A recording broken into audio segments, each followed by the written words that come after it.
People are dying for lack of an encouraging word. People are dying for lack of an encouraging. Okay, this is why your tears are so strange. I say this as someone who advocates for men crying and showing emotion. Men should be able to show their emotions. I'm not going to vilify you for showing emotions. I am going to vilify what you're showing emotions for, though. Like, that's not why people are suffering in the world. If you want to be like, I am so emotional because of the mass suffering, cool. Can you identify what's causing it? It's not like, oh, if only for a kind word. If only were it not for the cancel culture. The cancel culture, it has destroyed society.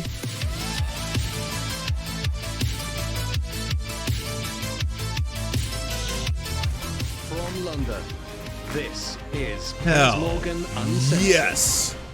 Well, good evening from London Uncensored. and welcome to a special edition He's going to say the N-word so many times. You can't stop him. This is uncensored. He's got free speech. of Piers Morgan Uncensored. Dr. Jordan Peterson, one-on-one. He's a clinical psychologist turned culture warrior and one of the world's most famous and infamous intellectuals. His books are instant bestsellers. Tens of millions watch him online. Legions. Again? No, not again. We haven't seen this yet. This just got released. We saw a little 10-minute snippet where Jordan Peterson, actually, I think that was like 6 minutes, where Jordan Peterson is talking about the war, and his assertion is that there is a large amount of Hitler and Stalin inside all of us. And because of that, there's no such thing as fascism working from the top down. In fact, fascism is only enabled because all of us are just baby Hitlers and Stalins, and we need to be activated at a certain point. And then once we're activated, that's when fascism happens. Also, you cannot say no to Putin, and so no one can win a war against Putin because no one can say no to him. That was basically the rundown. I know you think I'm being sarcastic. I did an edit of it where I basically tried to like put it down to those points, but like it's not as like, okay, hold on. Here. Up yours, woke. I mean, first of all, Hitler and Stalin were very singular types, and there's a bit of Hitler and Stalin in everyone, so, you know, there's some truth in that. Maybe there's more in the typical Russian leader A bit of than Hitler normal. in everyone? Really? There's more than a bit. Why would have Nazism spread the way it did? You know, people think, well, that's all top down. It's not top down.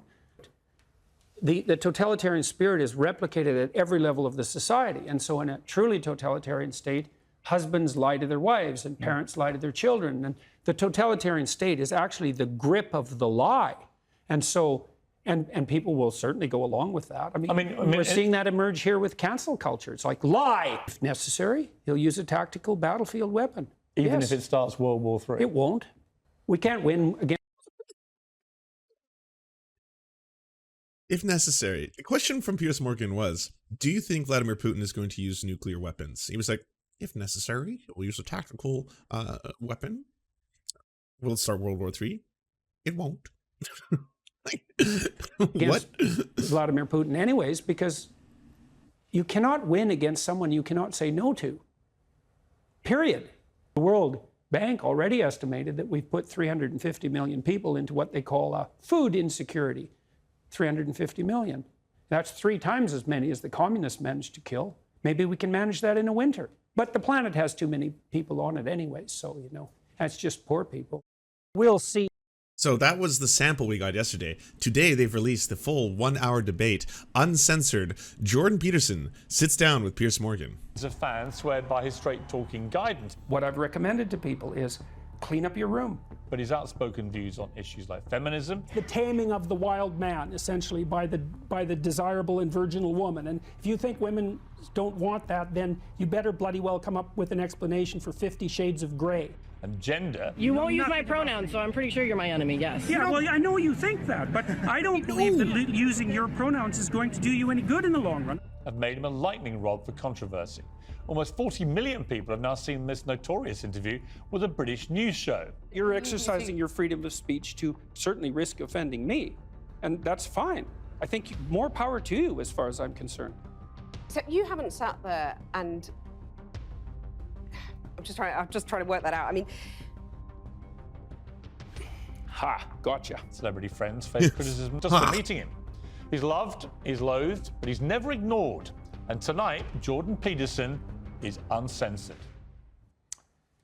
Well, Jordan Peterson joins me now. Jordan Peterson, welcome. Thank you. To Piers Morgan Uncensored. I suppose my first question, and there will be people genuinely wanting a simple answer, Yeah. but there's a bigger answer too. Who is Jordan Peterson? Well, I'm a clinical psychologist and a professor, and I'm doing that on a broader scale. And a now, I biologist, suppose. apparently. But it's an You've claimed to be a extension of biologist. What I've done incorrectly. since 1987, really.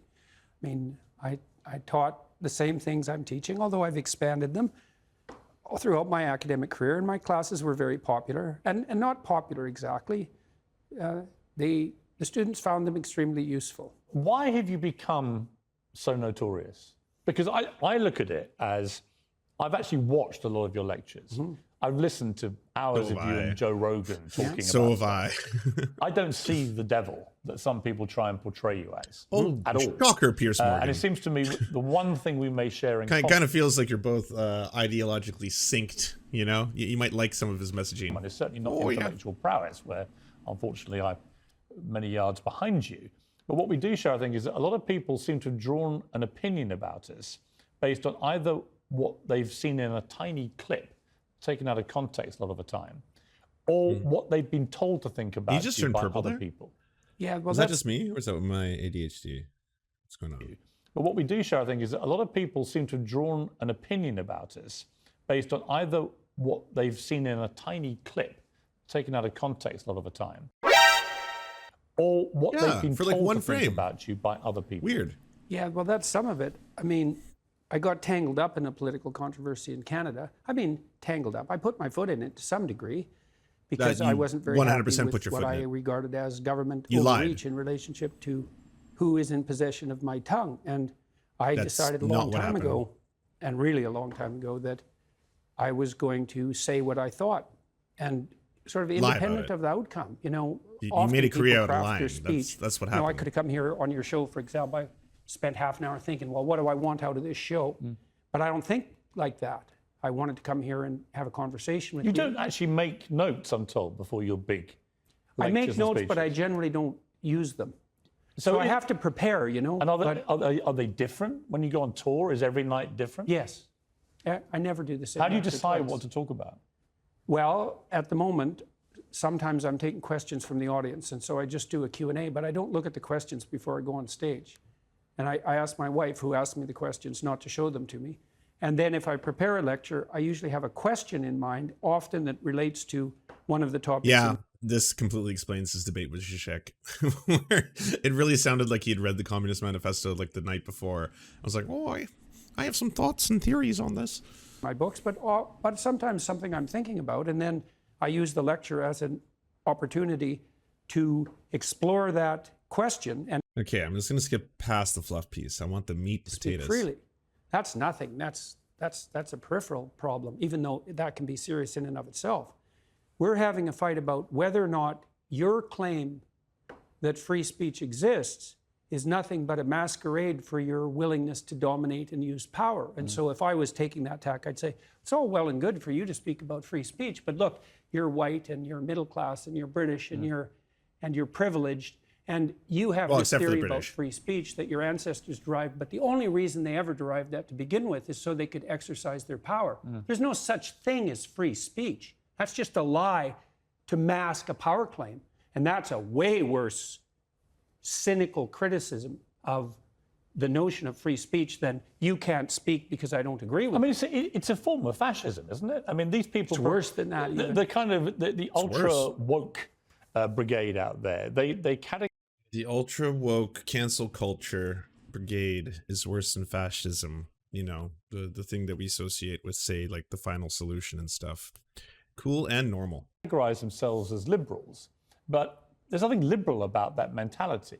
When you have a cancel culture, which is driven by, if you don't agree with what I say, you're going to get shamed, vilified, cancelled, fired, maybe even imprisoned. That is actually what fascist regimes do to people, to their populace. Yeah. Jesus, are you serious? Like, couple people tell you and call you out for your shitty takes, you know, call out culture, being like, hey, by the way, you suck, you're a racist, stuff like that. That's not fascism. Like, no wonder Jordan Peterson has this view where it's like, oh, inside every one of us is Hitler and Stalin, just ready to be activated. But the Here we fascists go. are more straightforward about it. Because Cancel they culture. basically come out and say something like, shut up or we'll beat you. Right. Whereas the compassionate types who are narcissistic, compassionate types, they come out and say, well, we're really trying to save the world, you know, and we're acting in everyone's best interest, and we think it would be better if you should just, you know, regulate what you say, because if you don't, you're not a good person. And so it's much more. I'd take the fascist bully over the. So, okay, wait. He's about to say I'd take the fascist. He would rather have a fucking Mussolini and a Hitler than fucking accountability on social media. You're not a good person. And so it's much more. I'd take the fascist bully over the compassionate narcissist anytime. They're way more. Oh my God. Like, I swear, these people live their entire lives without ever being called out for their shit. It's like, hey, by the way, you probably shouldn't be a racist overtly like you are being. Well, I don't think I'm being a racist. I was just saying that, like, you know, because he's a black student, he's going to be better at basketball and things like that. It's like, you're talking about microaggressions. This is cancel culture. This is fascism. We're experiencing fascism right now. It's like, goddamn, like, you have blown this out of proportion so heavily. Even for the things that, like, you could still get away with so much shit under these corporate dictatorships that are supposed to be arbiters of free speech. You can be a fucking white nationalist or white supremacist on YouTube and do just fine. Look at fucking the Lotus Eaters. Look at Sargon of Akkad. Look at so many people's careers. It's when you cross into just like, you know, we have to take a stance for the purpose of advertisers and investment, you know, stock options. We want people to be able to feel safe with this platform. We can't let the Richard Spencers and the Nick Fuentes just straight up, you know, deny the Holocaust. Okay, so we'll draw a line there. But like, most of the rest is probably okay. Most of the rest is probably going to be tolerable because, again, we don't want to be the arbiters of speech. I mean, we live again in an era where the hashtag be kind almost invariably is used by people who are the least kind people I think I've ever encountered. In other words, people that love to be utterly vicious. Yeah, well, kindness. And yet they hide behind this fake persona of hashtag be kind. Yeah. Well, kindness is tricky, you know, because one of the things you deal with very commonly if you're a clinical psychologist, apart from depression and anxiety, is, well, behavior therapists offer assertiveness training. And now the people who need assertiveness training are often people who are too agreeable, compassionate, polite by temperament. Now, the problem with that is that they let people walk all over them because they don't stand up enough for themselves. And the consequence of that is they get resentful, and then they get bitter, and then they get conniving, and then they'll mob. And so, because they'll do anything for everyone else. But okay, so if marginalized people stand up for themselves and go on social media and say, hey, by the way, you're a transphobe. Hey, by the way, you're a racist. Hey, by the way, this take is yikes. That's apparently worse than fascism. That is like, I would prefer a fascist to that. But in the opposite direction, the problem is essentially that they don't stand up for themselves enough, and then they become this mob mentality, at which point that's when the cancel gets cultured, you know? That's how it makes sense. They push themselves beyond their limits, and then they won't even recognize the limits because they feel, well, if I'm not doing everything for you, then I'm not a good person. It's like, no, a good person does a little for you. Like if I'm acting properly with you, say in this conversation, there's something in it for you, and there's something in it for me, right? And we want that to be reciprocal. And so the cost of me... Yeah, but you understand, Jordan, if Piers Morgan sat there the whole time and was like, you have a fucking baby dick, you have the smallest dick on the planet, are you going to sit there and be like, oh, what's in this conversation for me? I don't know if I'm enjoying this. He's like, oh, your dick is so small, it's a button, blah, blah, blah. You'd probably be like, I don't enjoy this. This is not a pleasant conversation. I'm not having fun, for one. You know what? You should probably change your tone, sir. You should watch your language. This is not nice. Are you then canceling Piers Morgan in the opposite direction? Or are you suddenly like, you know, is that fascism? Have you fascismed Piers Morgan? Ending too far in your direction is that I'll become bitter and resentful and conniving. And resentment is an unbelievably toxic state of being. Take a short break. I want to come back and talk to you about a random collection of people. Cristiano Ronaldo, the most famous footballer on the planet, the greatest in my opinion, and also Olivia Wilde, who's made a movie in which she said it's about you because you're the guy that drives someone. I was traveling his life a few months ago, and a friend of his sent him some of my videos, and he said he had watched those, and then he read my book, one of my books. And then, having developed that vision, what are the strategies that might be put in place to make that more likely? And again, each other, but actually, it was clearly very helpful. Well, I hope so. That would be lovely if it was true. It's a weird position, isn't it? There's you, Dr. Jordan Peterson, this guy that comes out of Canada, lecturing students, and then you're at the home of the greatest football player of all time, and you're genuinely helping him. I mean, Ronaldo... No, I don't care about that story. He said this to his son. He was getting a bit spoiled and entitled and moaning about being Rocky's son and so on. And he says this to him. Let me tell you something you already know. The world ain't all sunshine and rainbows. It's a very mean and nasty place, and I don't care how tough you are, it will beat you to your knees and keep you there permanently if you let it. You, me, or nobody is gonna hit as hard as life. But it ain't about how hard you hit. It's about how hard you can get hit and keep moving forward, how much you can take and keep moving forward. That's how winning is done. Now, if you know what you're worth, now go out and get what you're worth. But you gotta be willing to take the hits and not pointing fingers saying you ain't where you wanna be because of him or her or anybody. Cowards do that, and that ain't you. You're better than that. I love Cancel that culture. speech. Yeah, it's good. What do you think of it? It's Well, great. that ethos was what lifted up Sylvester Stallone to stardom very rapidly with his first movie. And But then why didn't you follow those rules, you know? Because you had a problem with addiction, of which I'm not going to shame you for. It's a terrible thing to have an addiction problem. And then you went from having a problem with addiction to then using the method where you would be put into a medically induced coma to not have to deal with the results, you know, of the withdrawal symptoms. That's not exactly what Rocky was advocating for there. You know, I would say that you were going in opposition to what Rocky Balboa was proposing. what do I think about that? I think that young people are literally dying for that message. I really, and I mean literally, they're so demoralized. It's just beyond belief. And so one of the things that's been painful about what I've been doing with my wife as we've traveled around the world for the last number of years is to see how...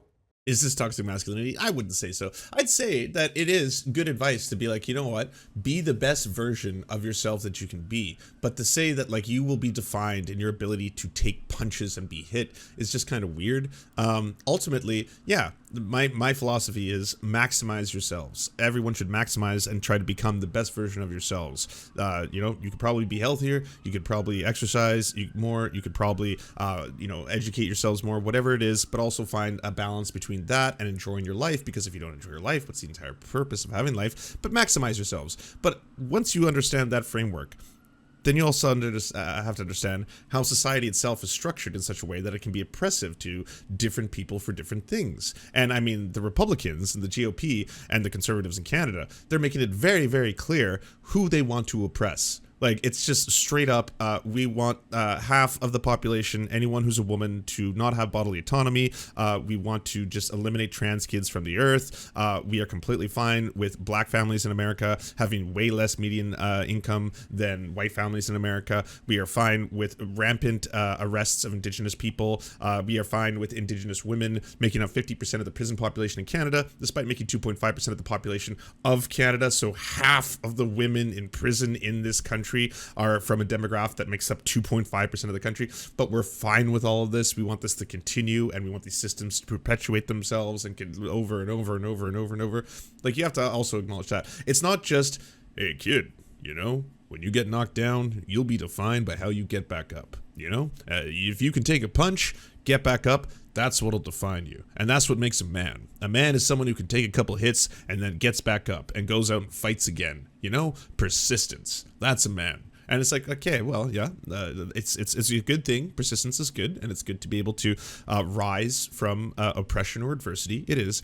But we can say that and also say that we are also marginalizing and oppressing people at the same time. We can do both things.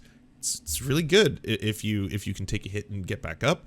It's also probably not a healthy society if we're kind of stratifying people into groups. Like, you know, the rich and the poors, the white and the black, the cis and the trans, like all these kind of things. Like, we probably shouldn't do that. We can agree with this. Desperate people are for an encouraging word. Let's take a break and find out The what gamers and the encouraging words normies. should be. I want to know why a lot of young people are very anxious about life. Why is that, and what's the best way for them to come through it? Yep. We'll deal with that after the break. More from Dr. Jordan Peterson in a few minutes.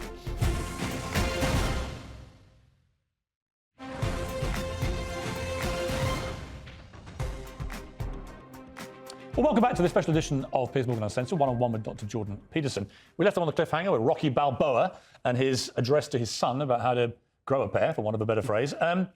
This idea that Rude Goblin says, I think the issue is sort of advice and mentalities that you beat yourself up for failing or giving up or for not being strong enough. We're completely inundated with the get over it and move on message, but not nearly balanced enough with the be kind to yourself when you fail. It's okay to let things go message. Also true. That's where I would say we get wrapped into the toxic mask. Okay? That part is a toxic mask. If it's basically that, like, you know, you take a hit, son, you better get back up and then go out fighting twice as hard. And if you don't, you're a coward or a bitch or a fucking pussy or any of these kind of things. It's like, you should also be able to love yourself. That's something that should, you know, it's okay to love yourself, just as it's okay to love others.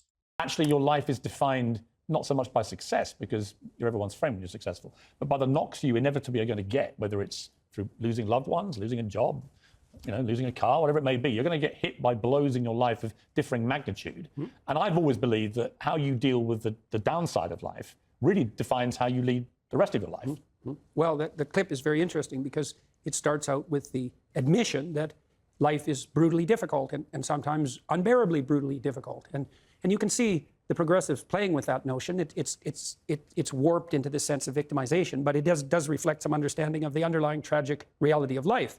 And so it's good to get that right out on the table to begin with. Say, well, you're miserable, you have your reasons. And they might be deep reasons.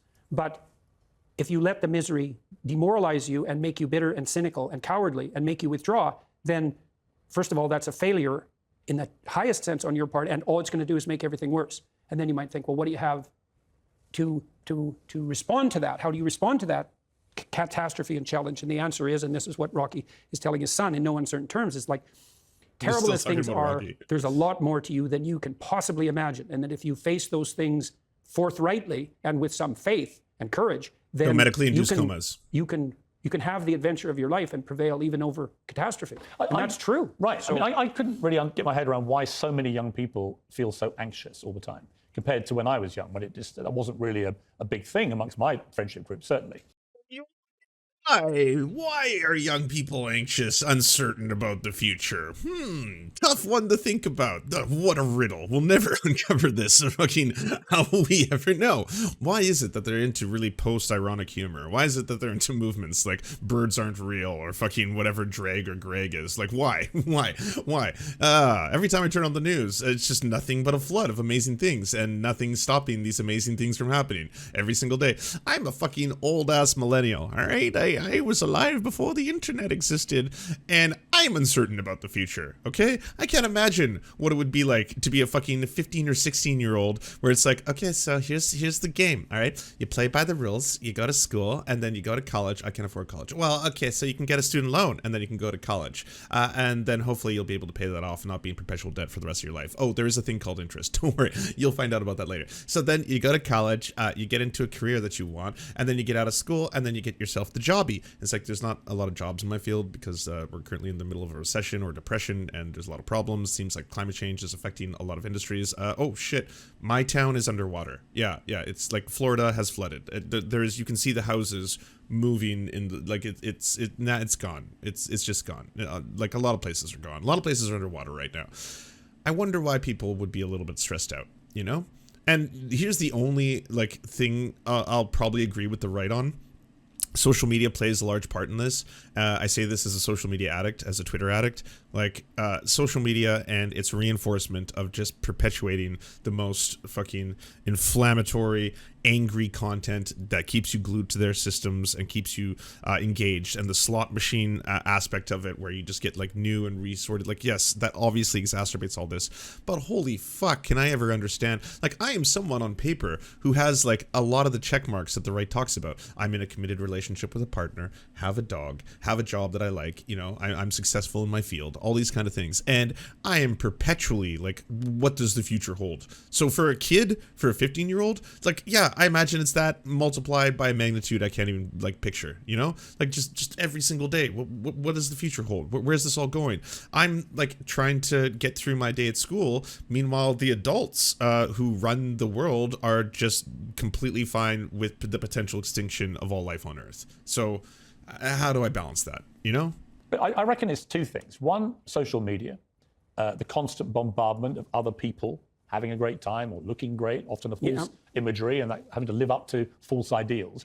But also a conversation I had with Dr. Phil in America, where his explanation for it was that he said, reference. you've got to understand that social media means that young people now are being bombarded all day long and all night long with quite shocking imagery. And he gave an example. He said, when I was young, he said, if a crocodile ate somebody on a golf course in Florida, the chances are I would never have heard about it. It probably wouldn't have made the national news, probably wouldn't have even made the... Okay, well, are you reducing this to, like, gore? The problem is the images, you know, like if you're a kid on social media for hours every single day, it's not the AI driven capitalist fucking stock enhancing consumer driven fucking watching incendiary content as much as possible. It's the pictures. I mean, one day you may see a very exotic pair of boobas, you know? What does that do to a kid if they see very large memories? And then, on top of that, the dead alligator, you know? That I think this is what's fucking the kids up. Yeah, this is the problem. State news, and I wouldn't have heard about this incident. Now, it's quite likely... On top of that, you have adults asking what you want to do for a living, as if you have a choice in capitalism. You know what's fucked? Like...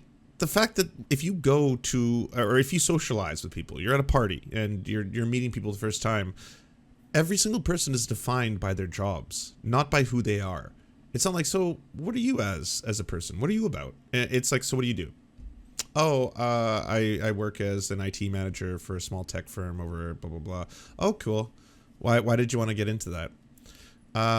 Well, it paid better than the previous opportunity I had, which was at a smaller firm, and yeah, I guess I kind of just fell into that. I'll probably try to merge into something different, maybe a different sector, if possible. But that's yeah, that's what I do. Okay, well, that's who you are.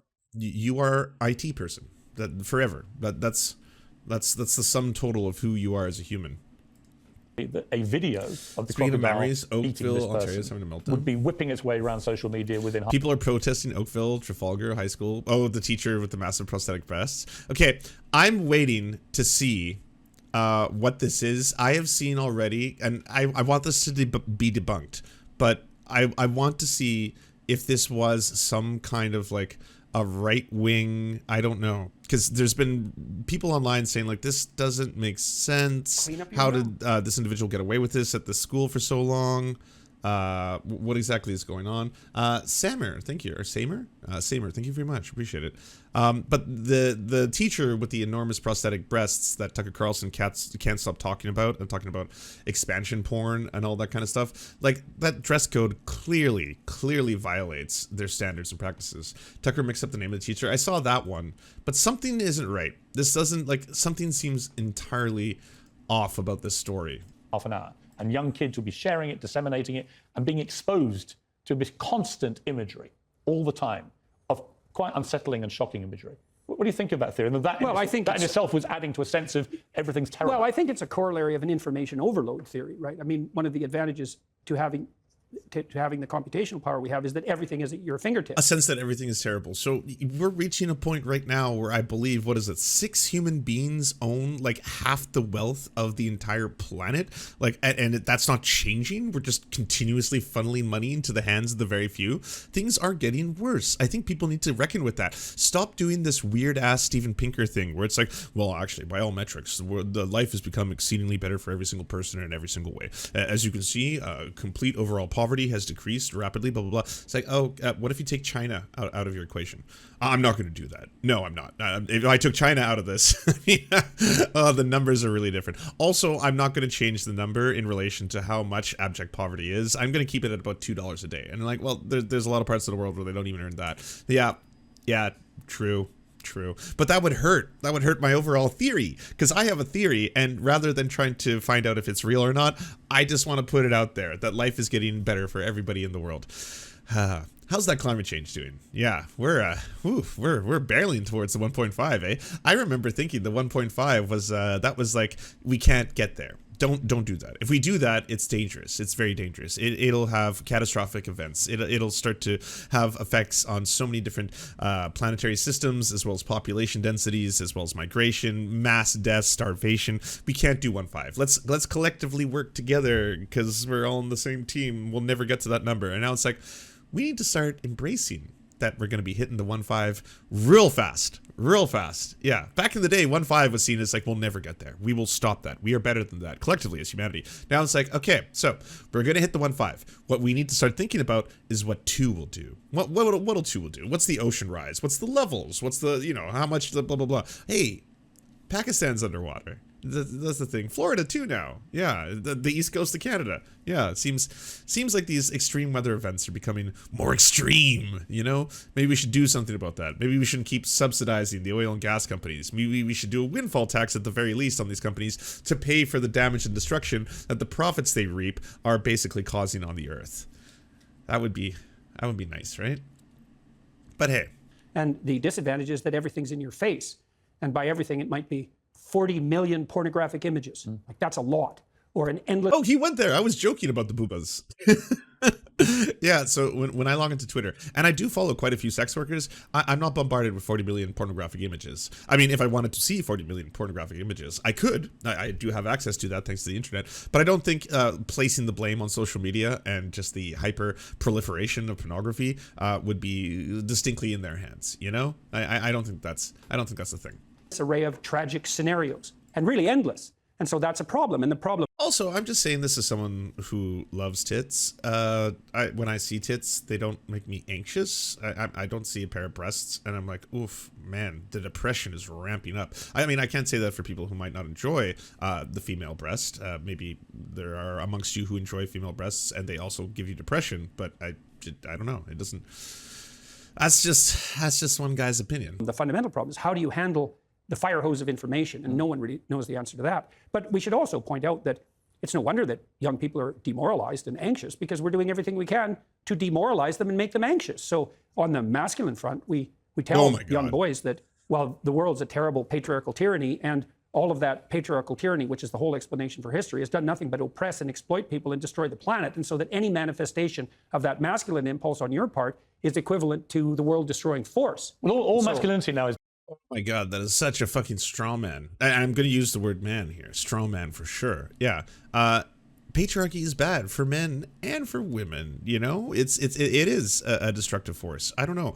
Having the history of humanity led primarily by men, the males, has had some pretty devastating consequences. We're getting better. We're certainly moving in a more, let's say, equitable direction, but not nearly fast enough. And I'm not one of those people who's like, you know, if women ran the world, there would be no suffrage. If only women ran the world, we would have no problems. No, that's kind of weird and monolithic and trying to make it seem as if all women are amazing too. Look at Italy, okay? Girl bosses who are fascists are still fascists. Doesn't matter if we're doing the liberal fucking Hillary Clinton loves it because it happens to be a woman, so it's a good thing actually.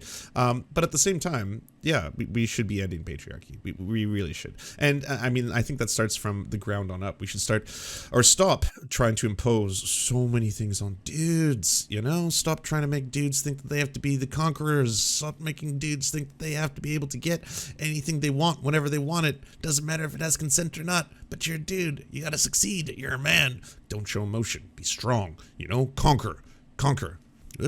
Branded toxic. Yeah. And I remember, I think the key moment for me came when Gillette, who'd always had these very masculine commercials with the big guy. I'm here for the lobster daddy tears. There has not been any yet. Makes Vivian Wolf. I've been sad. The thumbnail lied to me. They used, like, the thumbnail of this has the lobster daddy tears, and you know the sweet salt is keeping his body from his all salt and meat diet, but cuddling a baby or whatever it may be. No, Lance, I think you're onto something. If women are supposed to run the house and the home, isn't it just isn't the world just everyone's house and home? Stereotypes are totally correct. Women should run global house and home for all time, and also they will clean it. That's the best part about these stereotypes. If women ran the world, they'll also clean the world because they are, you know, predetermined to be cooks and chefs and cleaners. So you can become the leaders of the world. You can be the politicians, the prime ministers, the presidents. You'll have all the positions, and then you can also make the sandwiches and clean up corruption. There you go. We got it. They suddenly switched gears and did a campaign where it started with a lot of Me Too imagery and basically the assumption that all men are awful until they can prove otherwise. And I predicted in a column this would be a complete disaster for them. And sure enough, $9 billion later, they did a screeching U-turn and went back to the big guy cuddling the babies. Because actually, two things I think about that. One, most men are not awful, actually.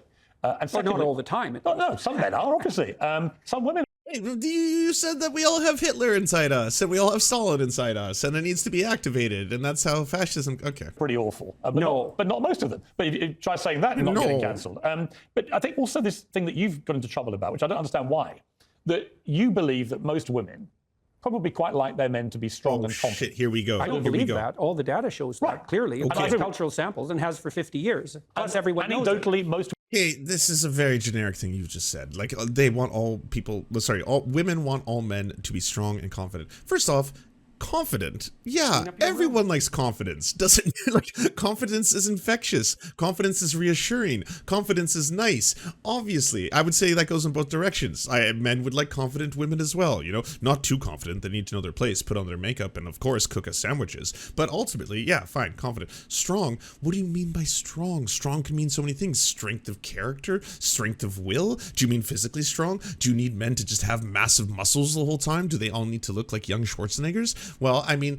there are some women who would like that. There are some men who would enjoy that. But I will say there's also women who don't want that. There's not a one-size-fits-all for this shit. Oh, well, all the data shows strong, confident men. I mean, yeah, obviously. If you were given a polling data and it was like, would you prefer a malnourished, drug-addicted person living in abject poverty versus a strong, confident man? Which of the two do you want? And be like, I mean, I don't really want to have someone who looks like they're on steroids, but the other option, okay, let's go with the strong, confident one. Women I think would absolutely agree. Why is it that you've been so vilified for suggesting something which is so palpably true? Well, I think, first of all, that annoys narcissistic women, no end. And it annoys people who think that there are no biological or cultural limits on how we manifest our behaviors. And also, it frightens a large number of women because many... Ladies, you hear that? All you narcissists out there? He got you. He clocked you. Women have never had a good relationship with anyone masculine in their life. And so the notion that they would need to establish a trusting relationship with a man, especially if he's also in something approximating a superordinate position, which is what they might like to find him maximally attractive, also implies that they're in some sense going to be under his sway. And if there's no trust there, well, that's absolutely terrifying. And I have some sympathy for that because there are no shortage of women out there who've never had a positive relationship with anyone masculine. And so they're completely unable to discriminate between narcissistic... Oh, sorry, I missed a couple of these. First off, Salmer, thank you for the subscription. Tinde Seldering, thank you very much. Clean up your room. I agree with the sentiment. And Elemental Joy 1. Every time Peterson says narcissism or narcissist, take a shot. I would not be able to stream. If I was doing a drink for every single time he says something related to let's just say straw manning a position to be sexist, then I would be completely fucking gassed right now. Power and compulsion and confident competence. And so because they can't distinguish that and they're afraid, they put all of that in the same category, which is something like the predator category. And that's not good for them because, as you said, all men aren't predators all the time. And they need to establish a relationship with a man. All the time? We're also in a very strange place. What the hell is this fucking misandry? I hate this idea. Dennis Prager does the same thing. Fucking just men-hating bullshit. As if all men are rape monsters and you know, they're potential predators. But luckily, thanks to the Bible and society, it keeps them in check. It's what prevents the perpetual predatory behavior. Yes, those are the only things. And were they not there, we would revert to just mass rapes and all this kind of stuff. It's like, fucking, what is wrong with all of you? Like, are you self-reporting? Do both of you have these like desires that are constantly like, is it a constant battle inside you? Inside like every man, there are two rapists. Is that it? And like you have to determine which of those are you going to fight against every single day? Of high-profile women will not say what they think a woman is. Yeah. Because they are... Ketanji Brown-Jackson, the new member of the Supreme Court, in her nomination hearings, was asked a question. This is what she said. Can I provide a definition? No. Yeah.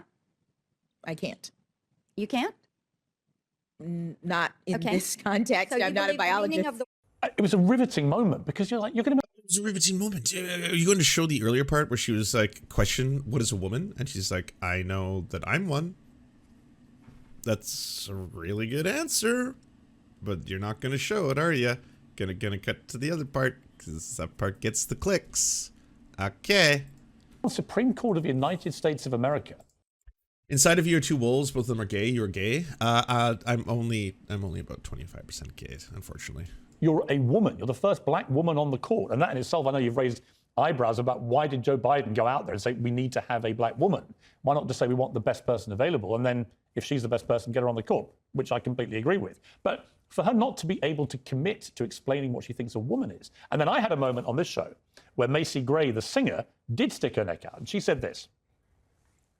I will say this, and everybody's going to hate me, but as a woman, just because you go change your parts doesn't make you a woman. Right. Sorry. You feel that? I know that for a fact. Like, if you want me to call you a her, I will, because that's what you want. But that doesn't make you a woman just because I call you a her and just because you got a surgery. That sucks. My mom loved Macy Gray, and I used to listen to Macy Gray albums all the time growing up. I'm actually, like, I could probably sing Macy Gray songs off the top of my head because we played so much of it in our household. That's too bad. That one makes me With sad. chilling predictability, Macy Gray stuck to her guns for a couple of days, and then the onslaught was so overwhelming against her, she had to go on national television in America, issue a groveling apology for everyone that she'd hurt. Took it back and apologized? Oh, that's good. With this statement of what many would think is just a statement of biological fact. How have we got to biological where fact. women are terrified of saying what a woman is? By the way, I love all the cis dudes who always fucking preach about masculinity and gender constructs and stuff who fucking look like Piers Morgan, okay?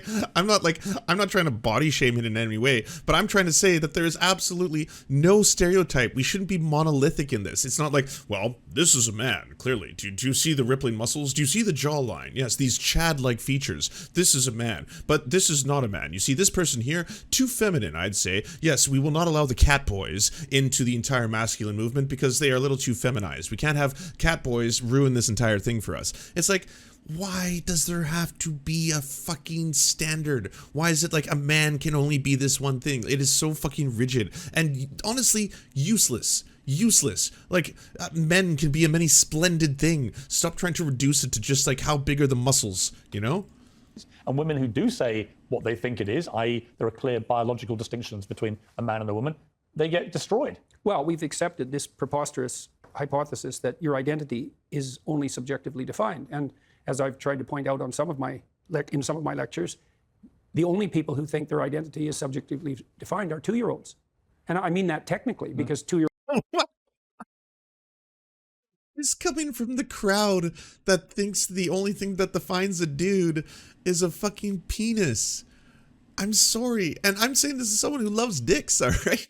That's not the only defining feature of a man. It's so weird. You are nothing without your dick and testicles. That is the only thing that defines a man. A woman must have a birthing womb, for without it, she is not a woman. And it's like, okay, you understand how this all falls apart because women go through menopause. Some women are born barren. There are intersex people. Yeah, they exist, unfortunately. The entire idea of defining yourself based on what is between your legs is just super archaic and weird. It just really is. And it's just silly at this point. Like, we've come so far. Why are we trying to get back to this? Oh, there's just clear definitions. You have to have a cock and testicles. Girls are egocentric, which means they can't bring their identity in alignment with a social norm, which also means that 2-year-olds can't play with other children. They can play beside them, but they can't play with them. That doesn't happen. John Otto says, my sister had a hysterectomy last week. What do I call her now, peace? Well, obviously you cannot refer to her as a woman because she has lost the birthing capabilities, which means, of course, that you are now going to have to redefine her as something other. Till you're 3. What happens when you're 3, if you're reasonably well socialized or start to move towards that, is that you learn how to negotiate a social identity. And then identity becomes, obviously it has some roots in your subjectivity and in your biology for that matter, but a sophisticated identity is not... I mean, we could stack all the shit above itself right now, right? You could add the fact that they have this weird misinterested take that like men are potential predators and rapists outside of like, you know, things that can control that or tether that. And also the fact that men are defined by their dicks and that's it. So if you do not have a cock, you are not a man kind of idea. And yeah, this is where you will find yourself in this weird ass medieval version of the world. Not only socially negotiated, as the constructivists know perfectly well, but it's got a dynamism about it because it has to be constantly renegotiated. Like, as we're having a conversation here, to some degree, we're renegotiating our mutual identities because we learn something from each other, right. and so we transform. Right. We're also trying to figure out, to some degree, who each of us is in this situation, and then we're also trying to learn, can we play together towards some productive end? And you might can we play together? I just want to know, can we play together, Piers? Let's have some fun. Dragon or ask, well, what do you mean play? And say, well, we're trying to have an interest. Yeah, so if you were talking to someone and you're learning about them and you're learning aspects about them, you might not know when you first start talking to that person what their political beliefs are. Once you learn about their political beliefs, you might change how you feel about them, and or you might change how you associate what they are. So you might say, hey, you're now a right-winger. Hey, you're now a left-winger, right? You understand, Jordan, that you are learning from that person and taking in new information. That's different, by the way, than the way people are born. So the things about them. And if someone tells you, it should go well beyond just being like, hey, I'm going to use the right pronouns because I don't want to be an asshole, but let's just say you're not a real woman. Let's just say, come on. I mean, if you haven't been born with a vagina or a womb, you can't be a woman. I mean, you wouldn't apply this standard to different, like, ethnic categories, right? You wouldn't say that, like, a black woman is not a woman. You wouldn't say that an Asian woman is not a woman. They're all women. There's different kinds of women. I think that's what they need to kind of, like, appreciate here. That's really what this comes down to. Conversation. Let's take another break. I want to come back and talk to you about the royal family in this country and the huge seismic moment in history we've just had. We'll talk to Jordan Peterson after the break again. Welcome back for my final part with Dr. Jordan Peterson. The royal family and the death of this great queen and the extraordinary outpouring of love and respect, not just here, but around the world, actually. Biggest event of its kind I think I've ever seen. What did you make of it? What do you think of a monarchy in the modern age? Is it survivable? Well, I thought that what happened was extremely interesting psychologically because Queen Elizabeth stood for or embodied a whole set of virtues, which is the right way of thinking about it, that aren't in the least bit fashionable, but in fact, they're the inverse of fashionable in some sense, but are desperately needed. And so you might say humility, dutifulness, careful emotional self-regulation, discretion, the antithesis of narcissism, all of that. And she managed it extraordinarily well for 70 years. And so whenever things go too far in one direction, there's a tremendous unconscious or implicit desire for something that would set it right. And that's what you saw happen. And not only on the personal front, but there's also all the pomp and ceremony, which is also archaic and unfashionable.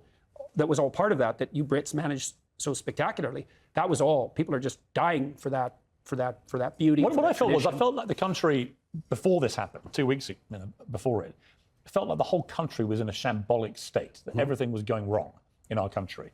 And in a way, the death of the Queen unified us in a way we hadn't been for a long time, certainly since Brexit.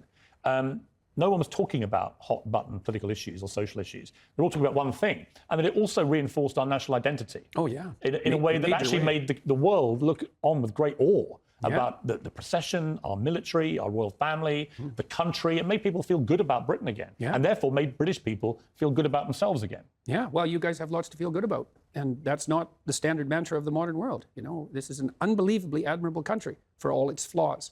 And so what do you find admirable about us? English common law, the tradition of free speech, sardonic and self-effacing humor that's so much a part of the culture. Our ability to queue for 13 hours to politely. See a woman lying in state who's not even a member of our family. Right. Well, and to do that peacefully, and to do that in a spirit of mutual goodwill, and come to a place like London. It's unbelievably ethnically diverse, and yet it functions extraordinarily well. And what are your best traits, and what are the worst traits of Dr. Jordan Peterson? Well, I think that it's been difficult for me to optimally regulate my irritation at times over the last few years.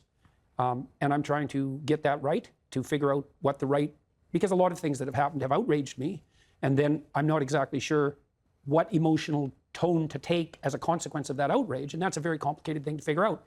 And that's been exacerbated, that problem, by the fact that my family and I have been the targets of very conniving and attacks and underground attacks. And that isn't stopping. I mean, another time when your wife was fighting a deadly cancer. Yeah, and my daughter was sick, and so was I. So so it's very difficult to regulate your temper properly under those circumstances, let's say. And so Jordan Peterson, where have you most improved yourself, do you think, as you've got older? I get better and better at listening, you know, and I'm better and better at finding my way forward with the words that I choose. And that's it's just a continual, in some sense, incremental expansion. I probably got better too at seeking out corrective information. So, for example, I got banned from Twitter recently for making a statement that I don't regret, by the way. But I had two friends of mine, grill me, and I put that on YouTube. It's called Mean Tweets. It was an hour and a half, I said. And both of them are very, very smart people. One of them's more liberal than I am, I would say, but a very good advocate for that liberal position. And I said, well, let's hash this out. There's some things I've said that have made people angry, and you think I made them unnecessarily angry. It's 2 hours and 26 minutes. Dumb is a more... First of all, and second of all, you and I had the conversation. Maybe it might be that the people who are responding to it That's too much, more Peterson. likely to all come from one I'm not side. gonna watch this whole thing. So, but your point's still well taken. Well, you can hear, let's call it dog whistles, and by that I don't mean the connotation that it is actually a dog whistle for something that is racist or fascist. Right, so it's but not people hear it conspiratorial. as such. Right. I don't think, if you're referencing, I don't know if he's referencing the transphobia, but if he's referencing the transphobia, that's like, those weren't dog whistles. That like, Peterson got banned, and this is really funny that it happened after the would not smash shit, but Peterson got banned effectively for not only dead naming Elliot Page, but also like going off like, why are you inserting yourself into the healthcare of other people? It is so fucking strange. All of these right-wing to far-right conservatives, every single one of them, they are like, I don't want to inject myself into the healthcare of women I have never met or men I have never met. Like, that's the weirdest thing. Like, you want to restrict abortions? You want to force people to give birth against their will? I've never had, like, that would never dawn on. That's so weird. Like, why? Why do you care about a stranger that you've never met once? Why do you care if a trans man like Elliot Page fucking wants to get surgery? What does that have to do with you? How does that concern you? It means nothing to you. That's the fucked up thing. I can't wrap my head around it. You want to restrict the rights of people when it doesn't concern you. You don't want gay people to be married. You're not gay. It doesn't affect your life. It takes nothing away from you if gay people get married. You're not a woman. You're not a woman with a womb. You can't give birth. So, like, why do you want to restrict the rights of those people in every way? That's the fucked up thing. Like, across the board, every single one of these bigotries, it doesn't matter if it's like, you're not black, you're not a black person. Why are you going to try and perpetuate systems that disproportionately keep black people in poverty and going to jail? Why? You're not indigenous. Like, I could keep on going, thing after thing after thing. So why do you want to make their lives worse? Why do you want to fucking prevent them from doing things? Why do you want to restrict what they do? It's the bigotry across the board doesn't concern you in terms of affecting your life. None of it does. Like, your life is not going to be negatively impacted by this. It's wild. It's absolutely fucked. And like, we could run through the list of every single way they want to marginalize people in other communities, and none of it matters to them. Like, it does not affect them. Your day will not change. And that I was unnecessarily harsh in my tone. Did they change your mind? They changed my approach. You know, because one of the things I decided was that I would try to be equally judicious in my words, but that I would use a calmer and more measured tone. And I don't mean use instrumentally. I mean that I would attempt to make the effort to... Okay, let's be real. The tone was not the problem. If anything, the tone was the best part about this. Jordan Peterson needs to lean into this hard, okay? I want more Red Skull shit. I want more up yours, woke moralists. It's the funniest fake anger I think I've ever seen in my life. It's absolutely hilarious. It's darling. The internet has had a hell of a time with it. Let's keep that going, all right? We need to encourage it. We need way more of it. Whoever is working behind the scenes, whoever these friends are that are trying to like get him to like reduce his anger, his fucking anger, shame on you. Shame on all of you. You have blood on your hands. I want more fucking angry Peterson rants, okay? I want more shit that we can just infinitely meme. Let's keep this going. It's like, I don't want this train to stop. Take as much... If conservatives truly were capitalists, they would be for all trans people, because the financial costs you got to pay over extra lifetime skyrockets. So logically, you'd want trans people because of the sports medical system, because they don't care about the money. The primary capitalist conservation, it's a conservative foundation. It's all about controlling other people. Yes, to a point, right? There's always that crossover because civil rights movements, which often are involving direct action by marginalized communities, whether it's like gay people doing the civil rights, black people doing civil rights, all that kind of stuff, that comes with a lot of sacrifice and blood and broken bones and arrests and lifetime sentences and shit like that. All of that like paving the way for these, Overton window shifts. And then once that Overton window shifts, obviously, from a capitalist and corporate standpoint, they're all looking at that and like, okay, so this is the way the world is now. We're going to start doing the rainbow flags. We're going to start doing the kneeling stuff. We're going to do all the like the Black Lives Matter stuff. We're on board. We care about these issues now because they're no longer dangerously contentious on the streets in the same way that they were, say, 30 or 40 years ago. That's when all of a sudden they jump on board with it. Unnecessary emotion out of the statement as possible, and so I stared to do that. I did know that. I mean, I tried to do that before. I think saw that in a reason documentary. My interview with Kathy Newman went well was because I kept my head. Yeah. And I didn't get irritated. I had a Yeah, she's a good friend of mine, and I watched it with great interest because I felt like you were slightly on parallel lines, and that maybe she would do that interview differently if she had her time again. Actually. I think that's highly possible. Yeah. So yes, I changed my approach quite dramatically. And what happened was that I read a Telegraph article I recently published about Deloitte, and it was a very cutting article. And I was really worried about publishing it because I think it was the most cutting article I've ever written. And I read it on probably YouTube Fapps is very, solid. very calmly and carefully. And what happened was I got the response was that much or pictures more of vegetables. And much less You know what? negative. I would posit Jordan Peterson masturbates to pictures of vegetables because he longs for the time when he was allowed to have things that weren't just meat. You know, maybe like a basket of oranges. You know, or maybe even like a bottle of vitamin C. Like he takes a bottle of vitamin C out of the shelf, puts it down, and then that's going to be about the next let's say 4 to 5 minutes right there. Okay. Oh yeah. No Life downside scurvy. to it. So people didn't say, some people or said, VeggieTales. True. I think that I like your tone when you were more aggressive, especially on issues like this. But by and large... Did I watch the new Innuendo Studios? I got in the first, I'd say 25% of it, but I haven't finished it. It's in my to-watch list.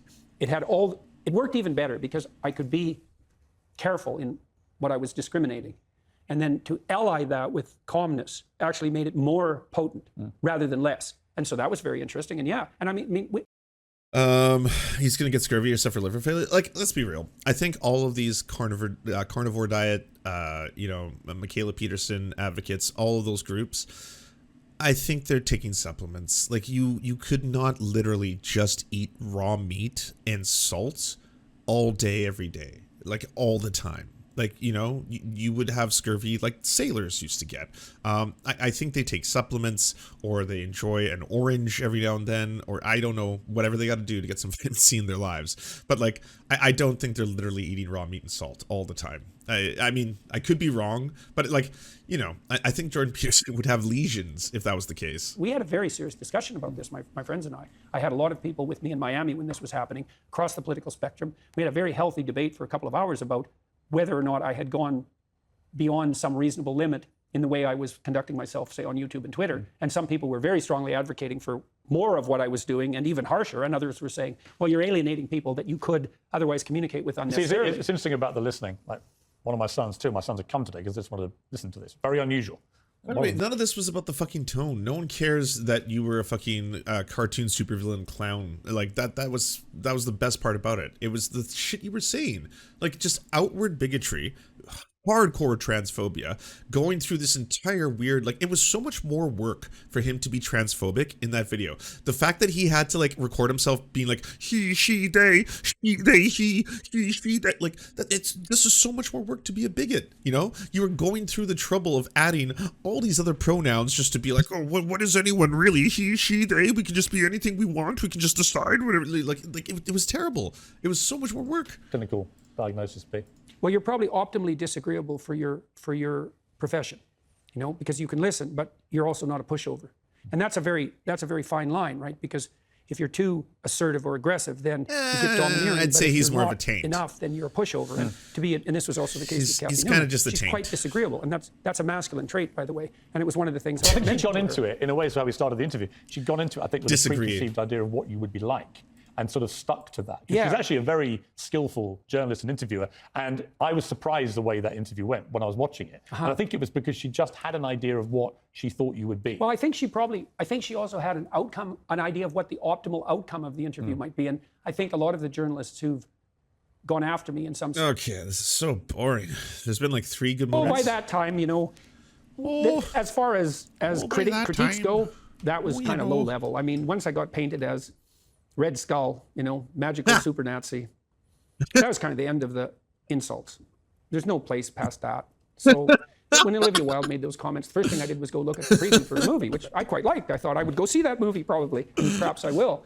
It didn't really bother me. My family and I talked about it right away, and we were able to respond to it with some degree of humor, which then people completely misunderstood. I said I hope that, that if I had to be played by someone, he's a very good-looking man, and so that seems all right, and then Oh yeah, I forgot how creepy that was with the whole weird ass energy between Michaela and Jordan, where she was just like, "Oh, it's really cool. That actor is playing my dad." It's just, wow.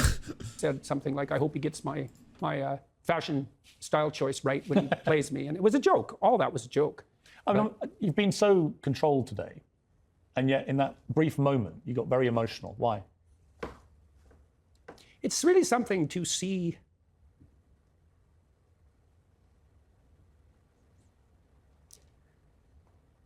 Constantly. How many? When did you zoom in? Fucking Sky News. All of a sudden, it's like.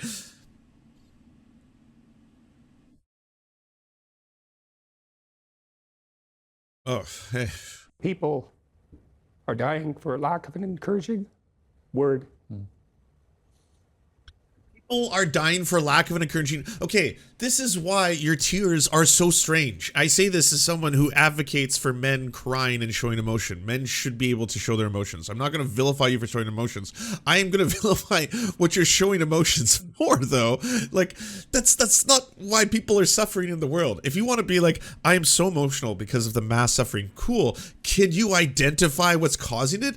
It's not like, oh, if only for a kind word. If only were it not for the cancel culture. The cancel culture, it has destroyed society. And how easy it is to provide that if you're careful. Give credit where credit is due. And to say, yeah, I agree. Okay. I think people should say nice things to each other. I think the world would be better if people said nice things to each other, for sure. Tell your homies you love them and don't say no homo after, because you can just say you love them. You don't have to be weirdly homophobic after you say you love another man. It's a beautiful thing. Men should love men and men should be proud about it. And hey, for everything related to that world. But that's not the thing causing the mass amount of human suffering in the world. It would be a great thing if people did it, but you should also be able to identify a lot of other things.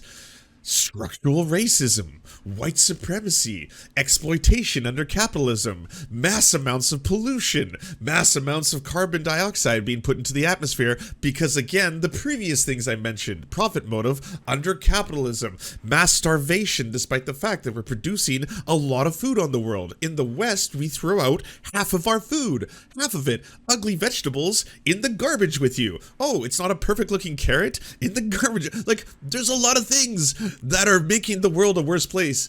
I would not just go on fucking national television in Australia and just like turn to the camera and begin fucking weeping because people are saying mean things. Because fucking cancel culture. Like that's why this is absolutely absurd. Absolutely absurd. Not the fact that he's showing emotion. That's a good and healthy thing. What he shows emotion for? What? So many downvotes. So many comments. So many thumbs ups. Turned down. Reversed. Why? Why? You're a net force for good if you want to be. I agree. You're a net force for good. Net, yes. All the details, probably. Doesn't even hesitate. Doesn't blink. Holy shit. Do you believe that you are a god amongst men? Yes. Yeah, absolutely. You know what? No one's perfect. So people make their mistakes as they stumble uphill. Wait. Okay, historically, is this the first time a white dude has admitted to falling upwards in society? Is this the first time we have an admonition of it? Like, a really fucking charitable position here? Yeah, I mean, you lied and that's why you're famous. Like that's why Jordan Peterson is famous. He lied about Bill C-16 in Canada, and everyone bought it. Like the center to right across the board were like, "Holy shit! Oh wow, they're trying to force you in academia to say Zer? What? Oh, this is compelled speech. This is horrifying. I can't believe the Canadian government has become full authoritarian. Yes, Jordan, come on my podcast, come on my show, come on my fucking boom. All of a sudden, Jordan Peterson is on everything. You name it, and all like now he's a household name. Now everyone knows the good doctor. Now it's like, oh yes, Dr. Jordan Peterson. It's been a fascinating interview. Thank you very much.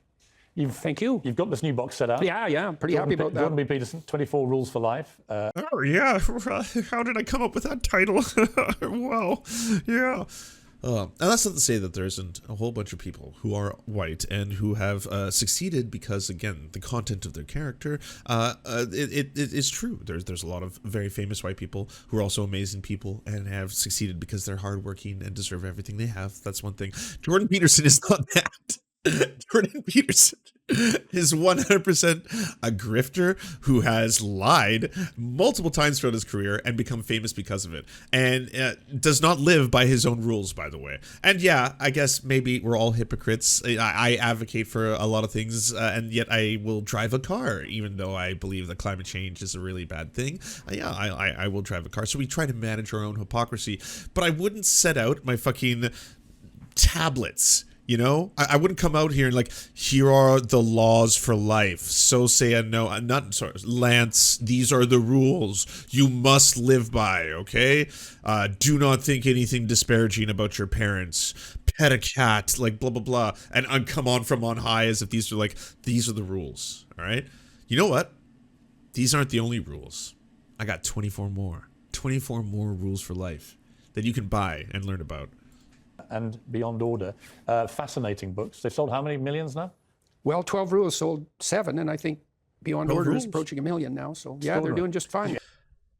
Just like baffling. The professional liar. He lies all the time. He lies about what he is a doctor in. Like, he's not a doctor of fucking biology. Like, he can't say that. That's not true. You're just lying on camera right now in 4K. He thinks that fucking old urns with snakes on them prove that people knew about DNA before we even had microscopes. What the fuck? This is not a person who should be taken seriously by anybody. It is still jaw-dropping to me that he is. It's really messed up. Ever think you'd sell that number of books? I never thought any of this would happen, you know, I mean, so... Yeah, I knew when I was teaching at Harvard and at the University of Toronto that some of the things I was teaching were revolutionary. I've sold 7 million copies of the first book and 1 million of the second, and I'm canceled. Yeah, I'm canceled. I'm canceled. I've lost my free speech, I say, on a national news program. Broadcasted globally. God, they took away the free speech again. Do you enjoy the Serfs, but prefer not to have to use your eyeballs? Many are saying this. Well, we've got the solution for you. It's the Serf Times in podcast form, available on most major podcasting networks now. If you enjoy it, please consider leaving a good review and feedback because it really helps the show out, apparently, and it's free, just like the podcast. To our gods, Xander Corvus and Peyton L. Juste, we shall spend many a generations building mighty cathedrals in your honor. To our monarch, Tom Spiker, we are but your oafish jesters, here to offer you a laugh at any opportunity. To our brave knights of the Round Table, Rachel K., Izzy Solidarity, Victoria Bell, Sebastian Demmel, Mark Harmon, Benji Arney, Scary Earth Human, Tony, DM Rivera, Resident Scarecrow, Sir Nickus, Cheryl Alvarez, Ruby Kelly, Brandon, Words Greenwood, Everything Important, Hegbert Celine, Matthew Scarborough, Stellar Vision, Ariane McCarthy, Doug Cady, Daniel Sutton, Jenna Tao, Dark Puppy, Quiet One 85, Anna Loves Riley, Omni, Riley and Anna, Poodlehawk, Multimondi, Trevbot EXE, Brian Ephraim, Anthropophojack, Catherine, Ramon Acosta, Incosin, Ralph Parler, Violent Orchard, Political Puppy, La Media Panza, Todd Buckingham, and Todd La Jeunesse. We salute our valiant heroes off to fight injustice everywhere.